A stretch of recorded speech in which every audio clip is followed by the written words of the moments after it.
मन म्हणजे काय? अहो, व्याख्यान देण्यासाठी एका कॉलेजमध्ये मी उभा होतो. विषय होता दिलो दिमाग से. मन, स्वभाव, भावना अशा प्रश्नांची ओळख करून देणं हे माझं पहिलं काम असतं. म्हणून मी सुरुवात केली. माझ्या मनात खूप दिवसांपासून तुमच्याकडे यायचं ठरलं होतं, पण मनाप्रमाणे लगेच काही घडत नाही हो. आता तुमच्या मनातही अनेक प्रश्न.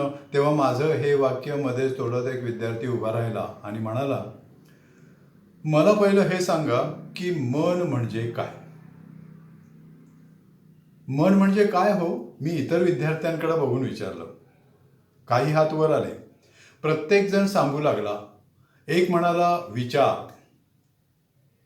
समजा मी म्हणालो की आज हवामान उत्तम आहे. हा झाला एक विचार. म्हणजे मग याला मन म्हणायचं का? मी विचारल्यावर अनेक जण म्हणाले, नाही नाही नाही नाही, मन म्हणजे भावना, असं एका मुलीनं उत्तर दिलं. भावना? समजा मला कोणी काही विचारत असेल तर मी आनंदाने नुसतेच हा हा हा हा हा हा असे हसत राहिलो, तर ते मन म्हणता येईल का? मी सांगतो, एक जण उभा राहून म्हणाला. मनाची व्याख्या करताच येत नाही. अहो, मन असं कुठे नसतंच. सगळीकडे हशा उडाला. मी मग त्याला विचारलं, तू हे मनापासून सांगतोयस ना? आणि तो अभावितपणे म्हणाला, हो. तसा धमाल हशा पुन्हा उडाला.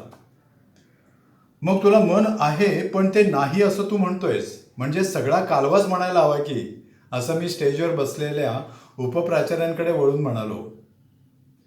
त्यांना मी म्हणालो, तुम्ही सांगा सर. तसे उपप्राचार्य गडबडले.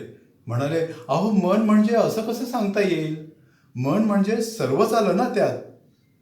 त्यांच्या या वाक्याची री ओढत सुरुवातीला प्रश्न विचारलेला विद्यार्थी उभा राहिला आणि तो असं म्हणाला, अहो, मी पण तेच म्हणत होतो.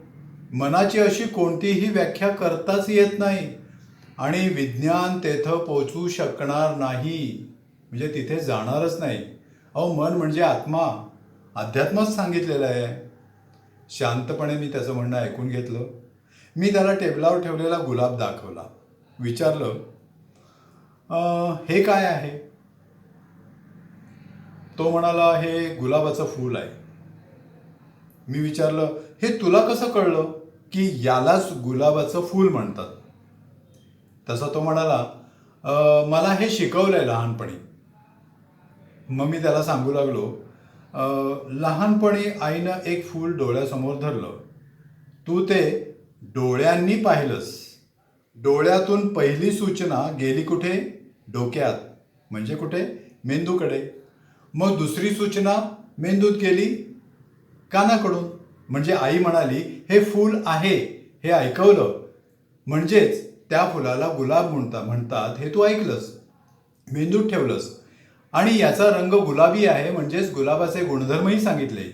म्हणजे तिसरी सूचना मेंदूत गेली. मग आईने ते फूल तुझ्या नाकाजवळ धरलं, वास घ्यायला सांगितला. तो छान वास नाकातून मेंदूकडे गेला. ही चौथी सूचना मेंदूकडे गेली. मग हातात ते फूल घेऊन तुला आईने सांगितलं की अरे, ते शिस्तीत घे, त्याच्या देठाला काठे असतात. तू ते हातात घेतलंस, काट्याचा स्पर्श झाला.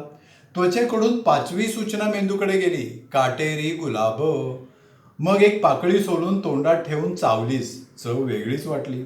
सहावी सूचना जिभेकडून गेली आणि मग गुलाबाचं एक समग्र चित्र तुझ्या मेंदूत फिट्ट बसलं आणि तुझ्या ओठातून शब्द बाहेर पडले, वा, काय सुंदर आहे हा गुलाब. लक्षात घे, मेंदूने ही जी प्रतिक्रिया दिली ना, त्यालाच म्हणायचं मन. हॉलमध्ये चुळबुळ झाली. मेंदूची प्रतिक्रिया म्हणजे मन? एक जण ओरडला. होय मित्रा, मी म्हणालो. कोणत्याही चेतनेस मेंदूनं दिलेली समग्र प्रतिक्रिया म्हणजे मन, अशी सोपी सुटसुटीत व्याख्या आहे. मन म्हणजे काय हे आणखीन सोप्या भाषेत सांगायचं झालं तर मन म्हणजे मेंदूचं कार्य. कुठल्याही इंद्रियाचं कार्य दिसत असतं का? तर नाही, ते जाणवतं. म्हणजेच आपण डोळ्याने पाहतो पण पाहणं दिसत नाही, कानाने ऐकतो पण ऐकणं दिसत नाही, जिभेनं चव घेतो पण चव दिसते का? तसंच मन हे मेंदूचं कार्य असल्याने मन दिसत नाही. याचा अर्थ मेंदूची ही एक समग्र प्रतिक्रिया झाली. मेंदूच्या या समग्र प्रतिक्रियेत काय काय येतं हो, असं एका मुलीनं विचारलं. तिला मी स्टेजवर बोलवलं. पोरगी धीट होती. स्टेजवर आल्या आल्या मी तिला गुलाबाचं फूल दिलं. तशी ती म्हणाली, थँक्यू. मी विचारले, का? थँक्यू कशासाठी? ती म्हणाली, माझं स्वागत केलं त्याबद्दल. मी विचारलं, गुलाबाच्या फुलांनी स्वागत केलं जातं हे तुला कसं कळलं किंवा तुला कशी त्याची माहिती मिळाली? ती म्हणाली, अहो मी लहानपणापासून हे बघत आली आहे. मी विचारलं, गुलाब दिल्यानंतर फक्त स्वागतच होतं की आणखी काही त्याला अर्थ आहेत? ती हसली, म्हणाली, हो ना, आणखी खूप काही अर्थ आहेत. मी विचारलं, कोणते? तशी ती लाजली. पोरांनी गलका केला. मीच पुढे म्हणालो, प्रेमाची खूण म्हणून ना. ती हो म्हणाली. गाढ मित्रत्वाची खूण म्हणून ना. हो म्हणाली. आणखी काही? मी तिला विचारलं. तिनं नकारार्थी मान डोलवली. गुलाबाचे अर्थ आपण आपल्या मेंदूत साठवतो. तुझ्या मेंदूत 3 अर्थ जमा आहेत. स्वागत, प्रेम आणि मित्रत्व या अर्थाने तू गुलाबाकडे पाहतेस. हे अर्थ तू कुठून तरी शिकलेली आहेस. पण मग गुलाब फक्त गुलाब म्हणूनच तू पाहतेस का? नाही, त्याच्याशी निगडीत अनेक गोष्टी माझ्या लक्षात येतात असं ती म्हणाली. करेक्ट. म्हणजे गुलाब पाहिला की गुलाबाबद्दल अनेक गोष्टी आपण ज्या मेंदूत साठवलेल्या आहेत त्या जाग्या होतात आणि त्याप्रमाणे तू प्रतिक्रिया देतेस. समजा गुलाब दिल्यानंतर प्रेम आठवलं तर तुझी भावना जागी झाली असं आपण समजूया. स्वागत आठवलं तर विचार तरळले असं आपण समजूया. म्हणजेच भावना आणि विचार यांचं मिश्रण होऊन तुझी प्रतिक्रिया तयार झाली. तीच तू व्यक्त केलीस ना. तर ती म्हणाली, हां, आत्ता आलं माझ्या लक्षात. गुलाब ही चेतना. ती बोलू लागली, डोळे, नाक, जीभ, त्वचा, कान या इंद्रियांकडून माझ्या मेंदूने माहिती मिळवली आणि त्याबद्दल अनेक अर्थ मी मेंदूत साठवले. हे सगळे मिळून मी जी प्रतिक्रिया देते ती म्हणजे समग्र प्रतिक्रिया. हो, पण मग ती प्रतिक्रिया विचार, भावना यांचा समतोल राखून तू देतेस की नाहीस? मी विचारलं.